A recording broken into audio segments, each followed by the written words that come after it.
Je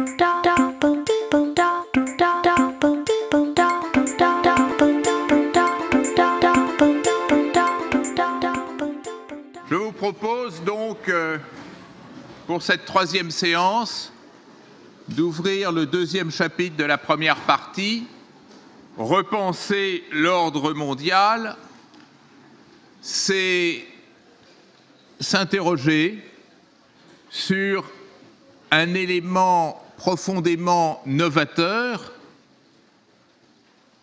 qui est intervenu au lendemain de la Seconde Guerre mondiale, à savoir la régionalisation de l'espace. En gros, sauf timides expériences et expériences exceptionnelles, jusqu'en 1945, il n'existait qu'une seule construction de l'espace mondial, une construction en termes d'État-nation, de juxtaposition d'État-nation. L'invention de la construction régionale va tout bouleverser et mettre en place un échelon qui, au fil des années, va gagner en pertinence, qui est celui des grandes régions, c'est-à-dire cette intégration d'États-nations dans des ensembles régionaux qui vont prendre une pertinence liée en même temps aux inventions institutionnelles et à la densification des échanges à l'intérieur de ces nouveaux ensembles. C'est ce dont il va être question aujourd'hui, et il s'agit bien de repenser l'espace mondial parce que, autant dans la construction juridique traditionnelle que dans les pratiques politiques, diplomatiques, cet échelon n'était pas connu. Et à mesure qu'il va se construire, il va bouleverser les catégories habituelles. J'ai dit intégration, c'est un mot qui reviendra beaucoup cet après-midi, intégration régionale. C'est pour souligner une stratégie qui veut que dès lors qu'on s'insère dans une totalité plus grande que soi, on gagne un certain nombre d'avantages. C'est le pari de l'intégration régionale. S'agglomérer à une totalité, à un ensemble d'États, pour en retirer un certain nombre de bénéfices. Alors, dit comme ça peut paraître évident. Non. Non, parce que derrière une telle affirmation, derrière un tel projet, il y a un certain nombre de défis que l'histoire récente a montré qu'il était bien difficile de relever. D'abord, derrière l'intégration régionale, vous avez un phénomène qui ne cesse de faire couler de l'encre et d'entretenir le débat, qui est l'abandon de souveraineté.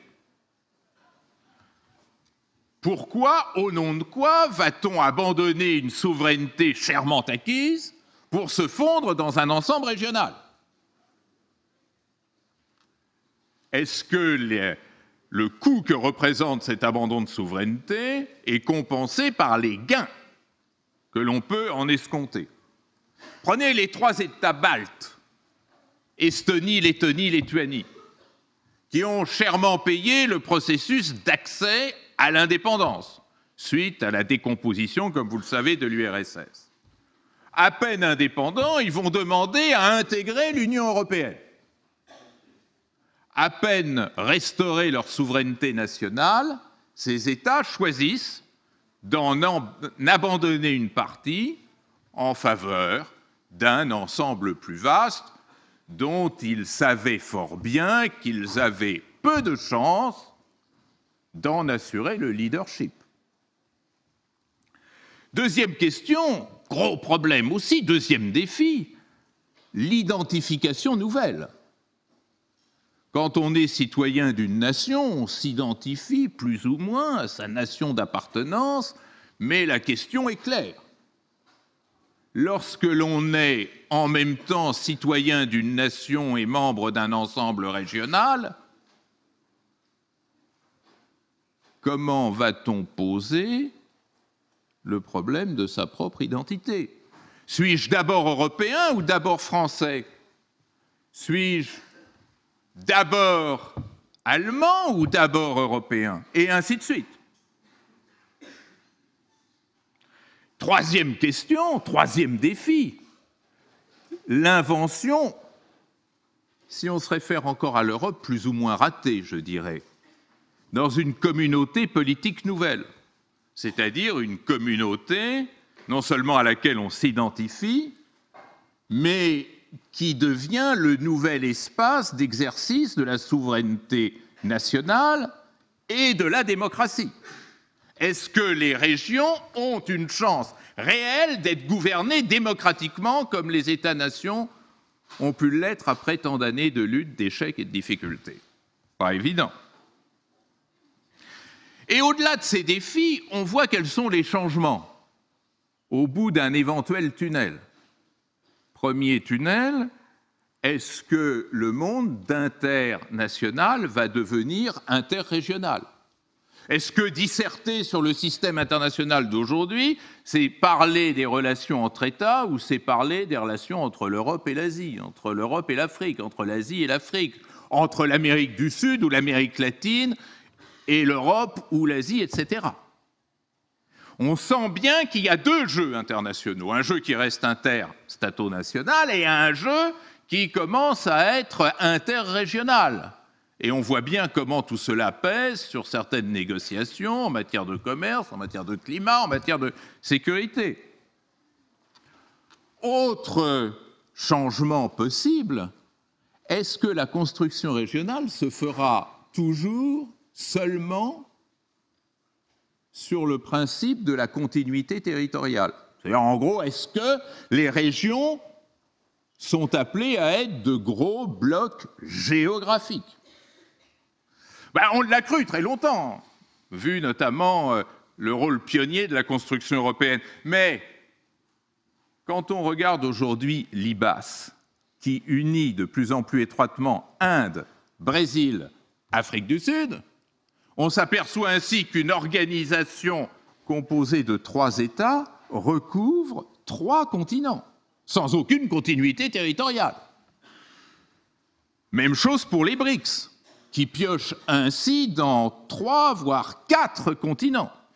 Et vous comprenez, j'espère, que derrière cette question de la construction régionale, ce n'est plus tellement celle de ces gros ensembles géographiques qui se posent, c'est celle des stratégies d'intégration. Et d'ailleurs, vous avez remarqué que j'ai employé ce mot intégration presque 10 fois en 8 minutes. Je ne parle plus d'alliance, je ne parle plus de coalition. Notion quelque peu ringarde au regard des changements dans l'espace mondial. Donc, comment l'intégration est en train de se substituer aux coalitions et aux alliances de papa et de grand-papa, c'est l'une des questions que nous examinerons et sur laquelle on aura l'occasion de revenir. Alors, méfiez-vous. Méfiez-vous des faux-semblants. Il n'y a pas, et je pense vous l'avoir fait sentir déjà avec mon introduction, une construction régionale, mais des constructions régionales. Et je voudrais en tous les cas que soit bien clair dans votre esprit la distinction qui me servira de plan pour annoncer ma première et deuxième partie entre le régionalisme classique et le néo-régionalisme. Avant, dans une troisième partie, de m'interroger sur peut-être quelque chose d'autre, de plus ou de moins. Vous savez, quand je faisais ce cours au début, il y a quelques années, je vous présentais avec un sourire optimiste que vous n'avez pas vu encore s'afficher sur ma face, que la construction régionale, c'est le début de la solution, c'est le grand avenir.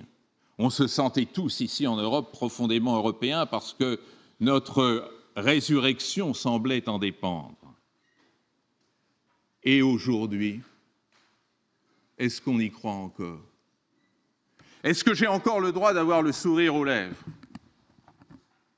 J'ai entendu récemment un grand penseur, philosophe français, qui nous disait de toute façon, l'Europe, c'est fini. C'est fini. C'était un beau rêve, c'était bien, c'était sympa. Maintenant, c'est terminé. Je n'irai pas jusque-là. Mais en tous les cas, nous ne sommes plus sur la pente ascendante. Alors, est-ce que c'est le début de la fin? Bel intitulé pour une troisième partie. Ou est-ce que cela préfigure une troisième forme? Eh bien, vous le saurez vers 15h50.